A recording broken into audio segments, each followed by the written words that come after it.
बिस्मिल्लाहिर्रहमानिर्रहीम। अस्सलाम वालेकुम। कैसे हैं स्टूडेंट्स? ठीक हैं? सबको ईद मुबारक। आई होप आप सबकी छुट्टियां अच्छी गुजरी होंगी। अच्छा, अब आज हमने करनी थी तशरीह नंबर 3, क्योंकि नज़म हमने पढ़ी थी और पहले 2 शेर की तशरीह मैंने आपको करवा दी थी, तो तीसरा जो शेर है उसकी तशरीह हम आज करेंगे। ठीक है?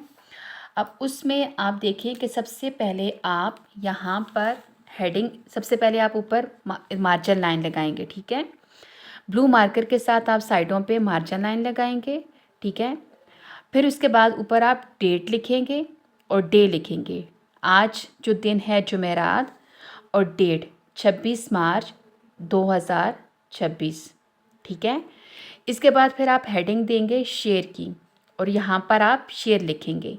महरम भी है ऐसा ही जैसा कि है ना महरम, कुछ कह न सका जिस पर यहाँ बेत खुला तेरा। इसके बाद फिर आप हले लुगत की हेडिंग देंगे और इसी शेर के अंदर जो अल्फाज हैं मुश्किल, उनके आपने मानी लिखने हैं। ठीक है? अब मानी लिखने के बाद जो मानी आप लिखेंगे, आपने लफ्ज़ जो लिखना है वो ब्लैक पेन के साथ लिखना है और उसका जो मानी लिखेंगे वो आपने लिखना है ब्लू पेन के साथ। इसके बाद आप हेडिंग देंगे ब्लू मार्कर के साथ फ़नी मुहासन की और ब्लैक मार्कर से आप उसको अंडरलाइन करेंगे। फिर जो हमारी ग्रामर है इस शेर के अंदर, वो ग्रामर सारी जो मैंने यहाँ लिखी है, देखें, है फ़िल नाक़िस है, अब ना महरम साबका है, फिर महरम और ना महरम सनती ताज़ाद है। ताज़ाद मैंने आपको बताया था कि मुतज़ाद लफ्ज़। ठीक है? फिर रदीफ़ तेरा है और हरफ जार पर है और हरफ बयां के। इसके बाद आप अगली हेडिंग देंगे ब्लू मार्कर के साथ तशरीह की और ब्लैक से उसको अंडरलाइन करेंगे। तो बेटा यहाँ पर मैंने तशरीह इसकी लिख दी है, ये मैं आपको सेंड करती हूँ। ठीक है? आपने यहाँ से देखकर इस शेर की तशरीह लिखनी है। ठीक है? अब इसके बाद आ जाती है इसी तशरीह का अगला पोर्शन, अगला हिस्सा जो है वो नेक्स्ट पेज पे है यहाँ पे। ठीक है? फिर इसके बाद हमारा नेक्स्ट शेर आ जाता है, जचता नहीं नज़रों में यहाँ खुलते सुल्तानी, कमली में मगन अपनी रहता है गदा तेरा। अब इस शेर की हेडिंग दे के उसके बाद फिर आपने हले लुगत की हेडिंग देनी है और इसी शेर के जो अल्फाज मानी हैं वो लिखेंगे, जैसे खुलते सुल्तानी, बादशाही लबास, गदा, फ़कीर। फिर फ़नी मुहासन आ जाएंगे, यानी इस शेर में जो ग्रामर इस्तेमाल हुई है वो सारी आप यहाँ पर लिखेंगे और ये ग्रामर आपको मैंने साथ साथ सारी समझाई हुई है। हरफ़े जार में, अब में और में 2 बार इस्तेमाल हुआ है तो क्या है, हरफ़े तकरार। फिर मुरक्कब तौसीफ़ी, बादशाही लबास। ठीक है? यहाँ पर इसकी सिफ्त बयान हो रही है। फिर फ़ेल नाक़िस है और रदीफ़ है तेरा। ठीक है? अब ये फ़नी मुहासन लिखने के बाद फिर आप यहाँ पर तशरीह पे आएंगे, हेडिंग देंगे ब्लू मार्कर के साथ तशरीह की। ठीक है?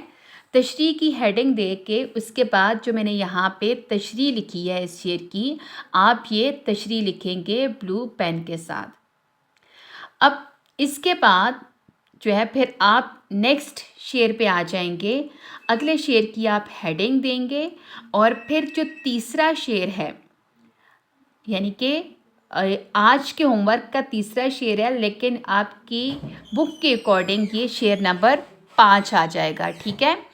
तो फिर शेर है, अस्मत तेरी माने बिन कुछ बन नहीं आती यहाँ, है खैरा और सरकश भी दम भरते सदा तेरा। अब इसके बाद आप हेडिंग देंगे हले लुगत की और फिर उसमें आपने वही अल्फाज जो लिखने हैं ब्लैक पेन के साथ और उनके मानी जो लिखने हैं आपने ब्लू पेन के साथ। ठीक है? फिर नेक्स्ट पेज आ जाएगा, तो यहाँ पर देखें आप फिर इसके फ़नी मुहासन, यानी वो जो शेर मैंने आपको बताया है उसमें जो ग्रामर इस्तेमाल हुई है वो आप लिखेंगे यहाँ ब्लैक पेन के साथ। हेडिंग देंगे ग्रामर की, यानी कि फ़ेल नाक़िस है तो वो ब्लैक पेन से और है ब्लू पेन के साथ।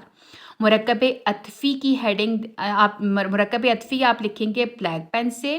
अब मुरक्कब अतफ़ी जो है यहाँ इस्तेमाल हुआ हो खैरा व सरकश, क्योंकि यहाँ पर हर्फ अतफ़ वाव आया है, तो ये क्या है, मुरक्कब अतफ़ी है। फिर रदीफ़ जो इसमें इस्तेमाल हो रही है वो 13 है।